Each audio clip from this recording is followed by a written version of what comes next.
Does this look like you? Always stepping away from a job to take a phone call and making your team member carry the load? Let us take your call so you can get your life back. The JRA Contact Center. Make more money and live a better life. All right, here you go. Hey everybody, welcome to another episode of Let's Talk Junk with Junk Removal Authority. It's Tuesdays at 12 noon Eastern. Every single Tuesday at 12 noon, we come to you bringing you great information on business and your junk removal business in particular.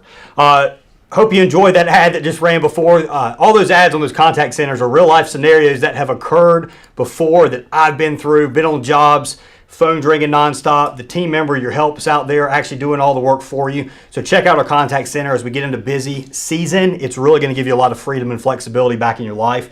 You're going to miss less calls, book more jobs, and just enjoy your life and your business a hell of a lot more. So, as every single one of these Let's Talk Junks, we always have a topic that we're going to cover. And today, what we're actually going to be covering is who's your competition in your junk removal business? Who is your competition? And we're going to go through some individual markets. By the way, what do you guys think of this new studio setup here? We're every single time we do one of these things, I approach business the same way, always looking for ways to improve. So this is a new, different room, different studio setup and all. I think it's going to help you guys really get even more value out of this show. All right, so who is your competition? The very first thing I want to do is actually identify what the definition of competition is. Yeah, you know what it is, but this will help kind of bring things to light. So competition is the person or people that you're competing against. Pretty straightforward. The person, I'm just going to say the person you're competing against.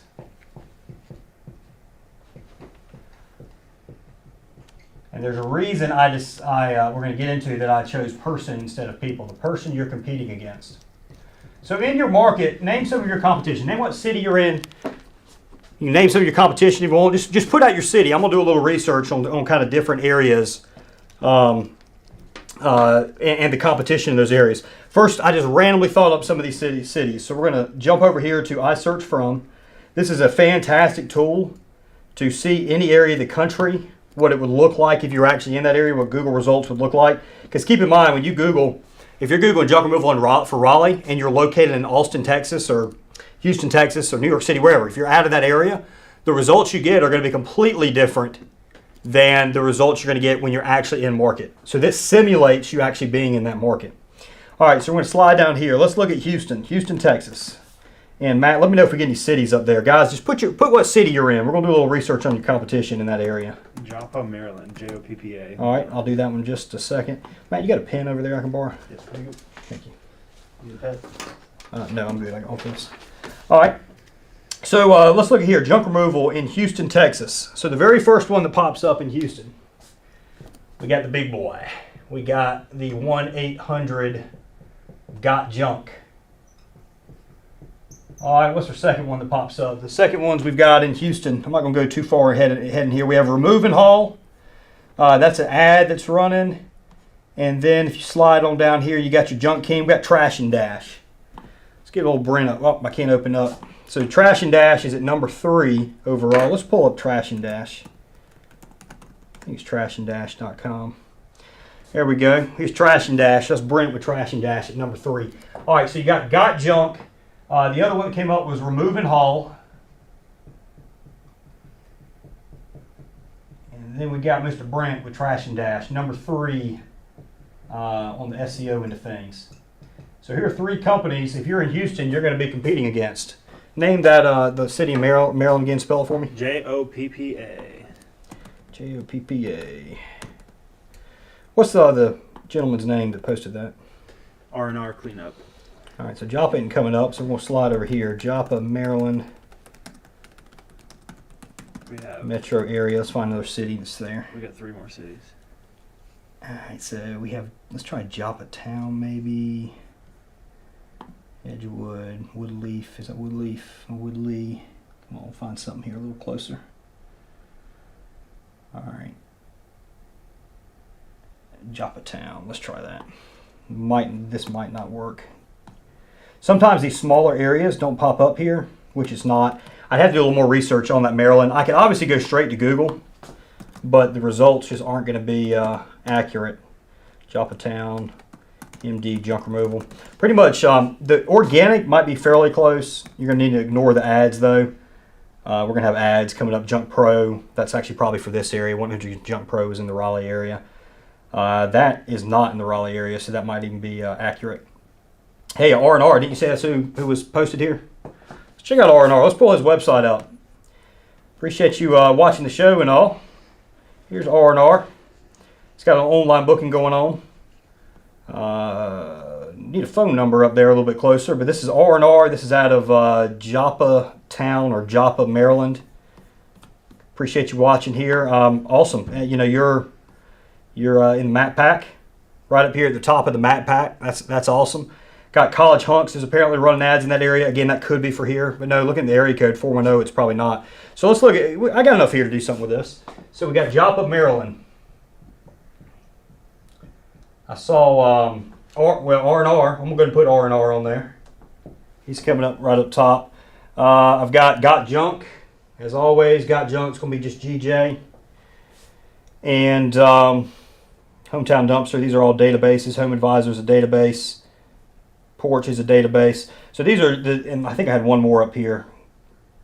Couser Hauling. Couscr. I didn't mean to actually click on his ad there. If you're watching, I apologize. That just cost you $10. Couser Hauling. That doesn't even look like a junk removal, maybe, but maybe it is. All right, so those are the companies that in that particular market. Give me one more, maybe one or two more cities here, Matt. We got Austin, Texas, and Vallejo, California. All right, so I'm going to Austin. I'm going to try and pull some non-got junks, non-junk kings. All your big boys are in Austin, Texas here. I think Loger's just got a location down there also. So let's see if we can find some of these local guys.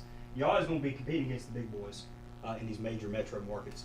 Let's slide on over back to I search from. I'm positive Austin, Texas is going to come up, which it is. Junk removal. All right, so got Junk, Junk King, they're there. Task Rabbit's running a ad. Waste Place, not going to click on his ad.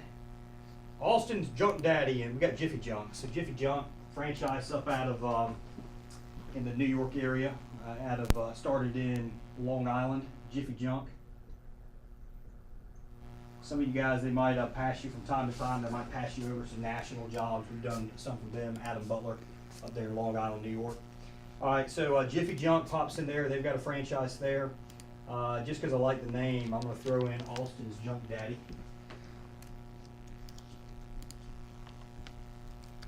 So my wife's name is Alston, A-L-S-T-O-N. If I can be her, I don't want to go there, do I? Austin's Junk Daddy. All right, and let's just throw in one more there. Humpback Junk. I tell you, the more these companies pop up, the more creative people get. Humpback Junk.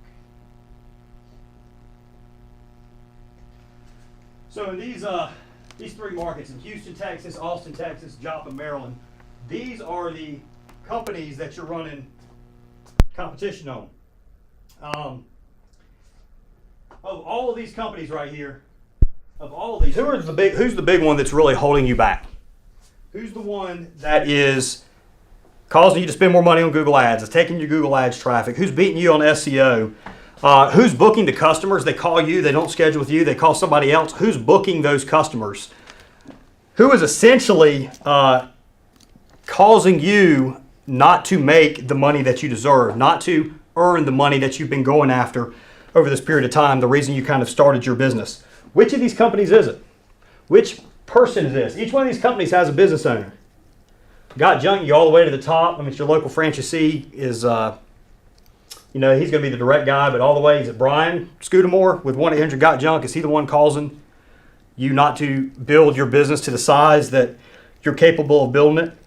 Is it, I know R&R is on the show. Is it down here? Is it got Junk in your market, or is it Couser Hauling in Austin? Is it Jiffy Junk? Is it Adam at Jiffy Junk that's sitting there keeping you from achieving your junk removal, a successful junk removal business?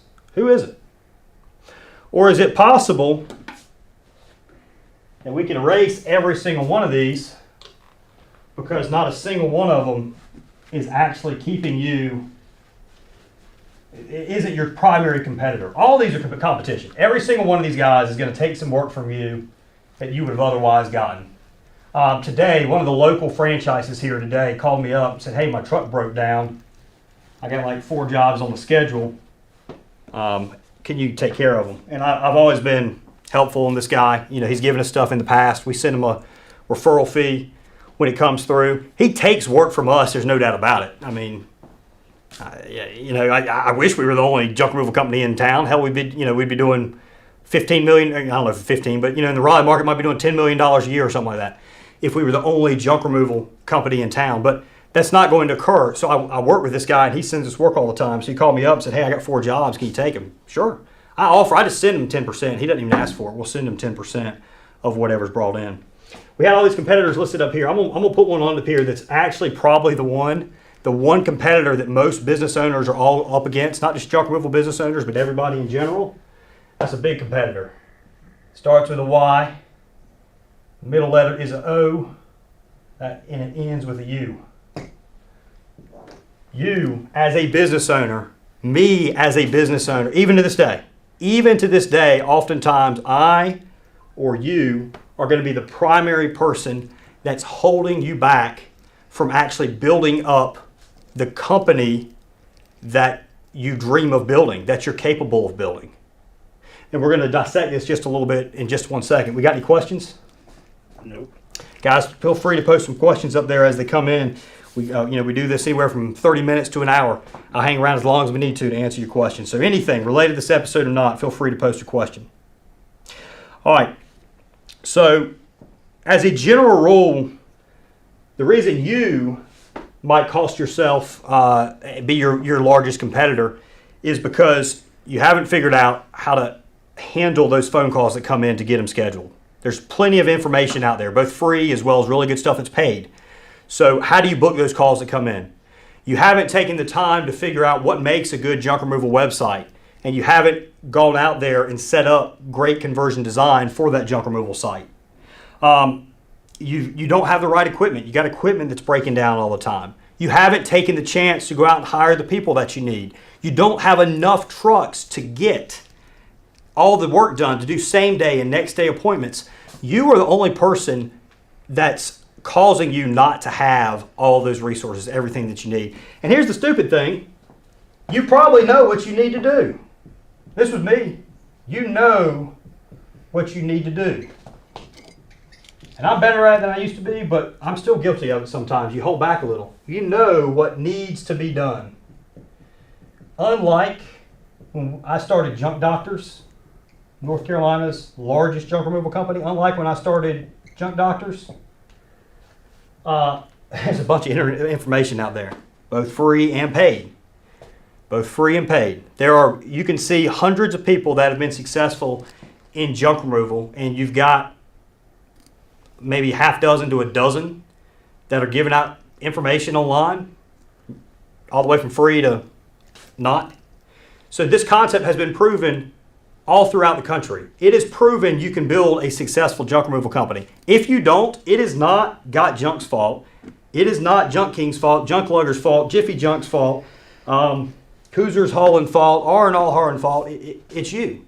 Every single market in America, with very, very, very few exceptions, has a successful junk removal business in it. And there is room for another successful junk removal business in it.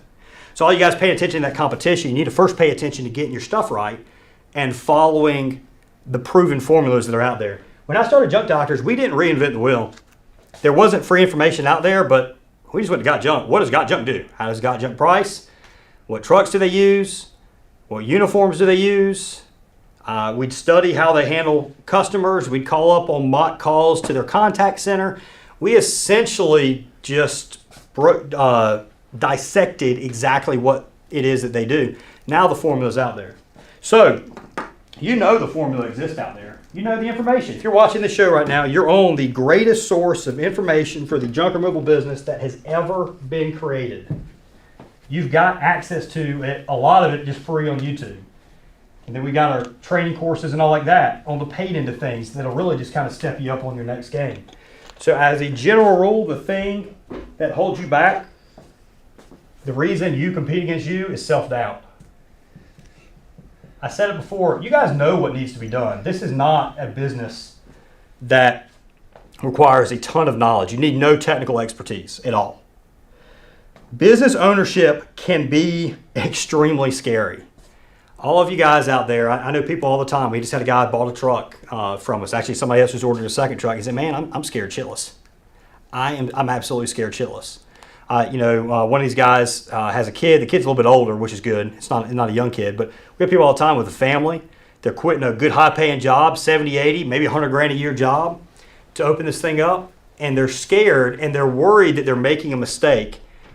They're worried that they're making a mistake that's going to lead them to drop in status. That their family and friends are going to not, just say, "Hey, you made a mistake." Talk bad about you. There might be just be worried about that they're just going to fail. That they're wasting all this time and this money they've worked hard to come up with. That self-doubt, though, is going to cause you to do the exact same thing that you're worried about. Self-doubt or fear. And I would say unchecked fear, because you're always going to be afraid. Unchecked fear. Yesterday,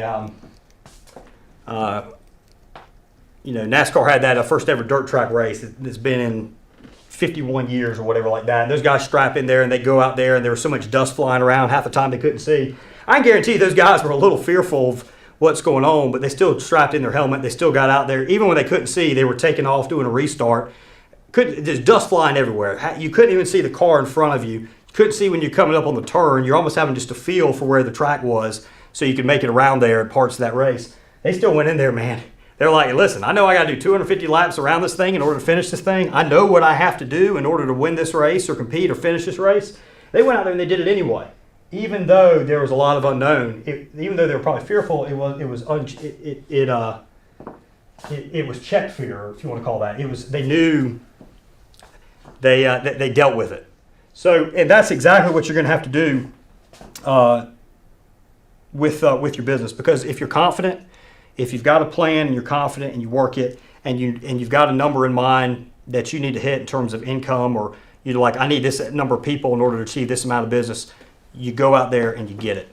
You go out there and you get it, and then you figure out a way just to make it work and become successful. When you guys are riding around on a single truck operator and you're really, really busy, and you've been busy for 6 months and you're turning away work, you've missed the boat on when it's time to grow. And right now is when you have to do it. You have to throw aside that fear. You have to say, "I'm going to be fearful, but I'm going to go ahead and do it." What kind of question we got there? I think we had one. All right, we put the question up on the screen today. From R&R, have you thought of leasing trucks instead of buying? Yeah, we so for personal vehicles, we've got I've got a pickup truck. Just got a new pickup truck. Christian's got a pickup truck. He uses some on hauling the Bobcat around and stuff like that. Generally, pickup trucks and all we lease. These dump trucks in the past we have always purchased. Reason being is we keep them for a long time. We were adding so many vehicles we couldn't think about replacing a vehicle because we were adding 2 a year. So actually, we're getting ready to get another vehicle here for Junk Doctors. We've got a truck that we're building, junkremovaltrucksforsale.com. We've got a junk removal truck we're building for ourselves for Junk Doctors. We are going to lease that one because that is going to be, it won't be a replacement, but we're going to have another one coming later in the year we're going to replace. So we are going to be going to a lease standpoint. The other thing is Section 179 depreciation is been pretty aggressive over the last 10 years. So you could write off up to $250,000 a year in purchases. So, if Junk Doctor showed a profit of $500,000, then at that point, we could up to $250,000. If we bought equipment, we could write off all $250,000 of that in that year, which kept us from having to pay taxes on that $250,000. Even though we might have financed a lot of what we bought, if we buy $250,000 of equipment, we're probably maybe putting no money down. Sometimes we might put $50,000 down or something like that on it. Section 179 depreciation is going to help you out a lot. So we take advantage of that. We're going to purchase up to $250,000, and anything beyond that we'll probably lease. That $250,000 number is a moving target, though. It could change from year to year. With the Biden administration in, he probably won't rock the boat with COVID going on, is kind of what I'm reading, but it's very possible with the Democratic Congress in a Biden administration is that that 250 might be lowered, where it's going to be much, much lower, and leasing could be the way to go. Any other questions? All right, guys. Hey, great question. Appreciate their R&R out of Joppa, Maryland. Hopefully I'm saying it correctly. So, the best business owners are scared, but they really just react with confidence. They believe their plan is sound. They crush self-doubt when it sneaks in. Here's the truth about junk removal, guys. Again, one more time, it's easy. There are very little barriers to entry, almost no barriers to entry, unless you are in New Jersey. New Jersey is going to keep you from doing a lot of stuff, but especially in the trash business, no barriers to entry. In junk removal, you got to get an A901 license in New Jersey. It's going to take you a year and a half, about $3,000 to do it. I kind of like that, really. I wish in Raleigh, North Carolina, you had to get, in order to open a junk removal business, you had to go through a two-year time frame, because there's pros and cons to that. The guy that's willing to go through 2 years and spend that money, that's going to be a tough operator. He's going to be tough competition. Why is that? It's because this guy's looking long term. A lot of you guys out there, you're not looking long term. You're looking. I want to make a little money now. I don't care about 2 years in the future. Your best business owners, the guys, they're not looking what's going to happen next month or next quarter. They're looking 2 years ahead. And that's another little lesson right there is you don't worry about making money now. Figure out, you can take a little bit out, live off of, take some for sure, but don't maximize profits now, especially when you're early on. Look towards what's going to happen much later in the future. And that's, again, part of this success formula that's out there. Truth about junk removal, guys, is low barriers to entry. Just about anybody can do it. It's relatively inexperienced, little knowledge, no experience necessary. So what all does that mean? That means, guys, if there's little barriers to entry, there's going to be a lot of people that are going to be coming into the market. And especially with all this information we're putting out here. I mean, all this YouTube is both the greatest and the worst thing that has ever occurred to the junk removal business. Junk removal is getting a lot more exposure. For those of us that were already in it, it's the worst thing.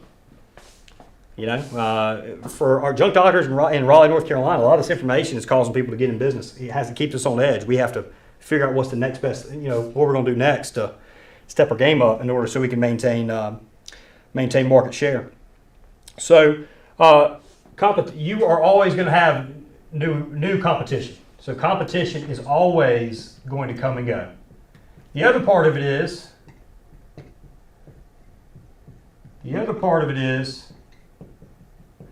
the go part. They're going to come, they're going to go. Why is that?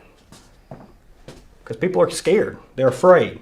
They're afraid they've made a mistake. They're chasing a dollar.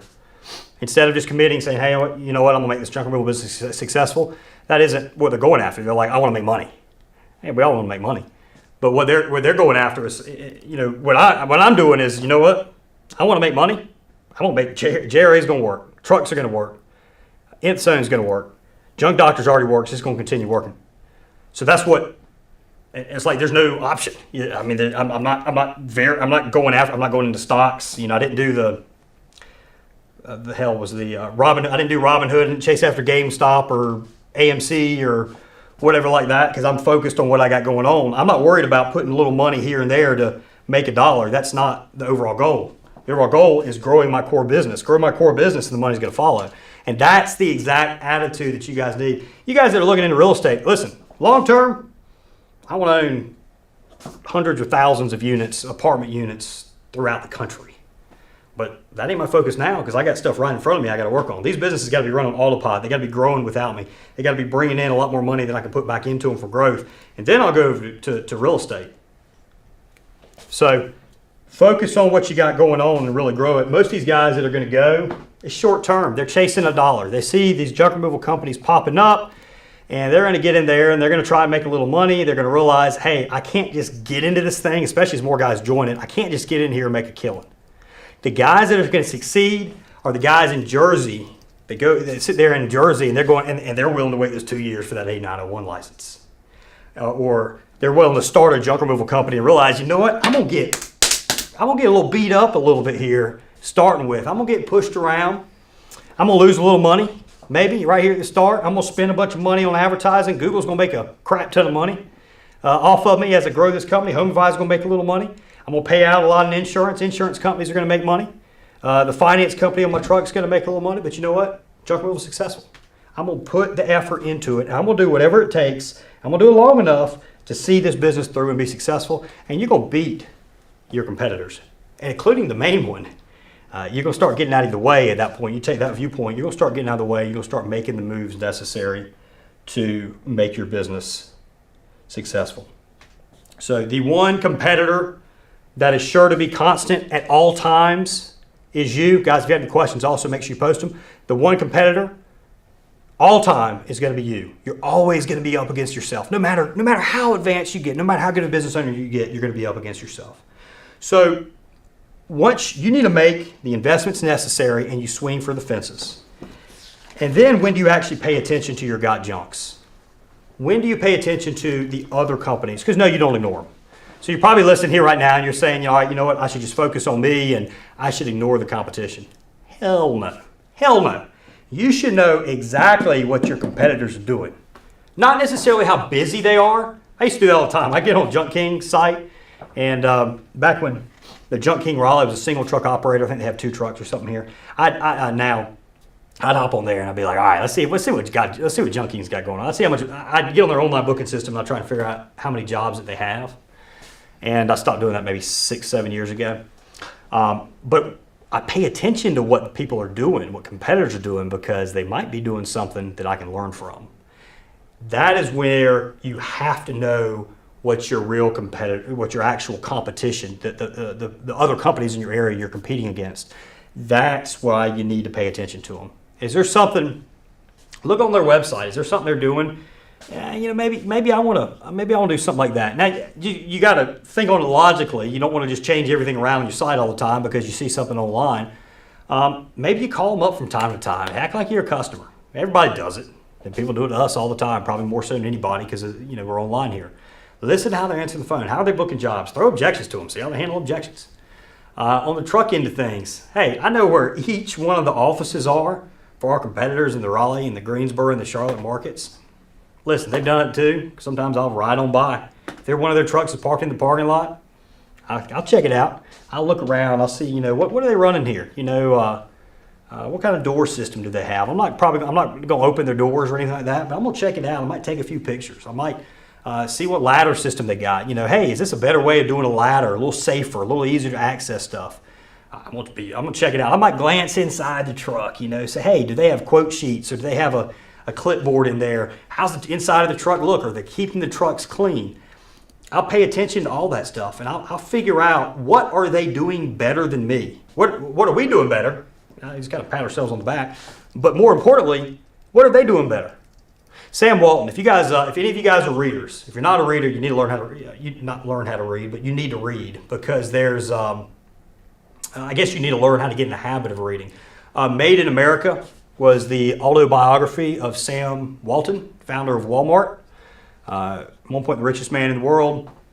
The family is still, I think it's got top 4 of the top 10 or top 20 of the richest people in the world now. They kind of divulged it into the Walton Trust. And very, very interesting guy. Excellent book to read. But Walton was famous. In his book, he talked about that all of his kids, there was Alice and John, and I can't remember who, I think he had 4 kids. And they would pile in their station wagon, and he would drive across the country. They never flew anywhere. He always drove. And the reason is because every single supermarket store that was along the way, your Winn-Dixie, at that point there was, not Winn-Dixie, Kmart. It's Kmart.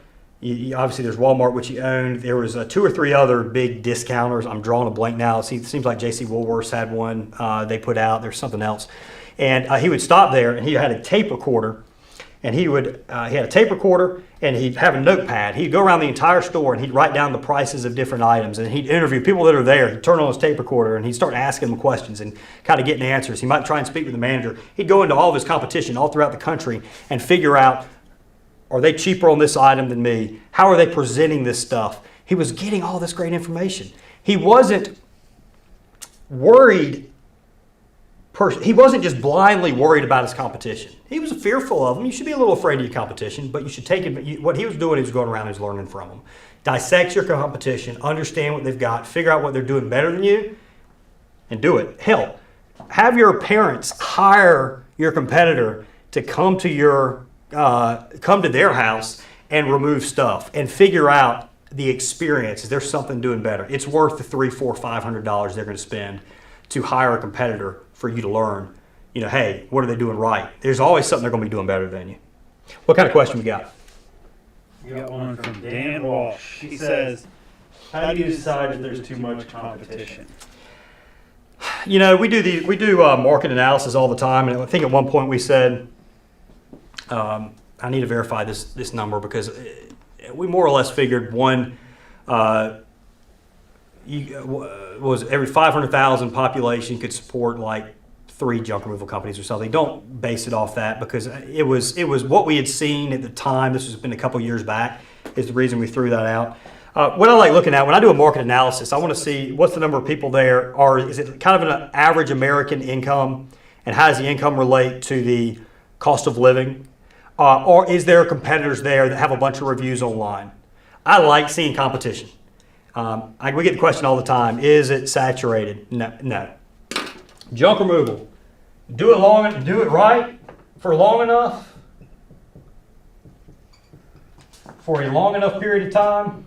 I'll say for long enough. Do it right for long enough. You will be successful in almost every single market in the country. Now, if you're in the middle of a small rural area, can junk removal be successful? Yes, but it might not be the exact same picture or look the same as a junk doctor's or a Got Junk, because Got Junks, they're not going to go in certain areas because the company has to be operated the exact same in each area that they're at. I am 100% positive if you do it right, for long enough, you will be successful.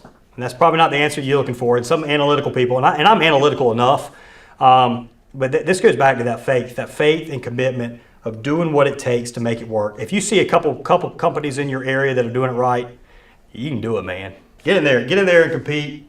Open up, long-term view, control your fear, and you'll be successful with it. Any other questions? All right, guys, we're going to be wrapping up here soon. So if you guys have any questions at all, it can be completely unrelated to this episode. Feel free to post it. We're happy to answer anything you got. So we learned we should not ignore your competition. All right, the next part about it is one of the things we hear all the time. I hear all the time, run my competitor out of business. And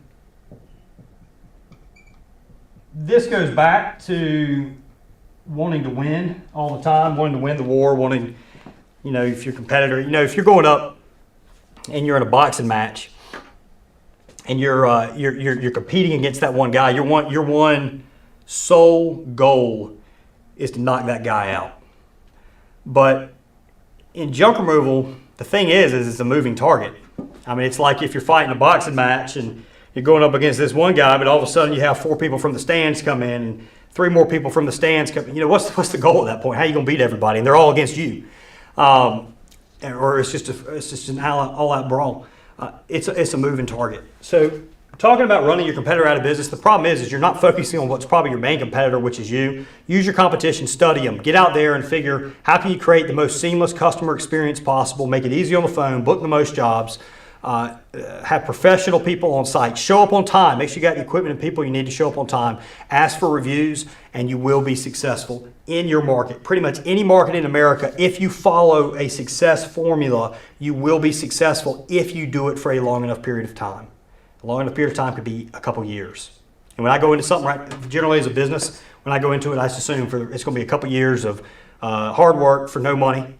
I might even lose money for a couple years. JRA was 2 years before I took a dime out. We put $50,000 into it. So And that didn't bother me. I was just confident it was going to work. I made a commitment. I'm going to see this thing through.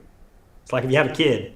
If you have a kid, you know what? This kid is gonna cry like hell for a little while. He's going at times absolutely hate me. At times he's going to be the most frustrating thing in my life. It's going to be your kid. But you know what? You don't give up on your kid. You're like, I'm gonna raise this guy. He's going to be this gal. He's going to be a good person, good human being. I'm going to put the necessary time and work into it, no matter the stress and the irritating things that happen because of it, the expense. Raising kids are expensive. Or starting a business can be expensive. No matter what it throws my way, I'm going to be a good parent, and I'm going to raise these kids, and these kids are going to work out all right. And you just got to have that faith. And they might not work out all right, but you got to at least have that faith that they're going to, and that's going to give you the best possible chance at success. And if you approach your business like it's a kid, this isn't an unproven entity. It's not like you're going out and starting something that has never been done before. Like, it will work. It's proven to work if you follow this formula and you do it for a long enough period of time. Any final questions before we kind of wrap up here? I have one statement. Okay, what we got, man? What's our statement? Who's it from? One Bay Hauling. Hey, Juan, what's going on, man? He says, looks like most of the companies in my area have been improving, including us. The more companies, the more customers, awareness of the industry. Yeah, I mean, junk removal is still pretty. If you go out there and you ask 10 people in your market, have they ever hired a junk removal company? I'm going to guess 9 of those 10 are going to say no, they never have. And if you go to your target market, your ideal market, and ask, have you ever used a junk removal company? It's probably 7 of those 10 or 8 of those 10 that never have. So you guys worried about competition? Listen, the more of us, the companies that are out there, the more educated that the potential clientele is that we even exist, that we're even an option. Take care of your own self first. Get out of your way. Quit being afraid to do what's needed to be done. Commit to doing things for the long haul. Make decisions based on logic and not emotion. We hear guys all the time making decisions on emotion and not logic. Put emotion to the side. You're going to be pissed off at times. You're going to be happy at times. You're going to be elated at times. You're going to be stressed at times. Business ownership is like, Matt's going to get mad at me because I'm supposed to be right over here. I'm going to write right here. Business ownership, that's business ownership. If you let it. Sometimes you're just going to go completely just backwards and crash into yourself. You're going to have that happen early on. And what you need, though, is your mind, with all this stuff going on, this craziness going on, especially as a startup. Man, startups are fun. You're going to get going, they're fun. But you're going to crash into yourself sometimes. You're going to crash into other people sometimes. You're like literally going to crash in your truck. Somebody is at some point in time. But what your mind needs to be, what your personality needs to be. Am I on the screen here? No, I'm way too high, way too high. Let's see. Let's come over. What about right here? Am I on the screen? Yeah, I'm on the screen. Mm-hmm. What you got to be, you got to be like that, baby. Just nice little gentle rolls, gentle waves. And you keep your mind like that, you keep your person like that, you're going to make it work. Here's what I challenge you to do. I challenge you to constantly try to improve yourself and your business. Pay attention to what your competition's doing, but look inner. Look at yourself first. What are you doing wrong? What are you doing right? Fix you first, and once that's right, you go after and you figure out, how can I get the leg up on my competition? But it's not necessarily trying to do things to block them from being successful. From time to time, listen, if there's something you can do and it's a matter of, I'm only going to get X number of jobs from this platform, and I want to be the one to do it, well, you get out there and you get it, and it's going to hurt that guy a little. But hurting him shouldn't be your primary objective. Your primary objective needs to be building yourself and your business up. I think we had one more question. What was it? Fire away there, Matt Mary. Josh Janis. Hey, Josh. I just started my junk removal business and have only done one job. How can I utilize your services as a beginner when I don't have $20,000 in the bank? So we've done a pretty poor job of marketers. What is it? It's the shoe guy. Is it Cobbler? Cobbler's the shoe guy, and they always talk about the Cobbler's kids' shoes or whatever in the absolute worst shape. When you go to our website, we get people all the time that just think they can. The only option is our business package. We do Google Ads management, SEO services, contact center. We got a very reasonably priced training service. It's going to give you hundreds of thousands of dollars of value for a much smaller fee, as in just a couple thousand in that range. Set up a demo with Matt Mary over here. Just you can put in the comment section you want a demo. He'll get out with you, or you can post the email in the description or whatever where they can set up a demo. So there's a lot of different ways to work with us. That 20 grand business package, that's the top one. We are going to be redoing that junkrA.com website to where it makes that clearer. You go on that thing now, you don't know what the hell to pay attention to. We designed that thing 2.5 years ago. It was kind of unproven. We were trying to be like a news site, like a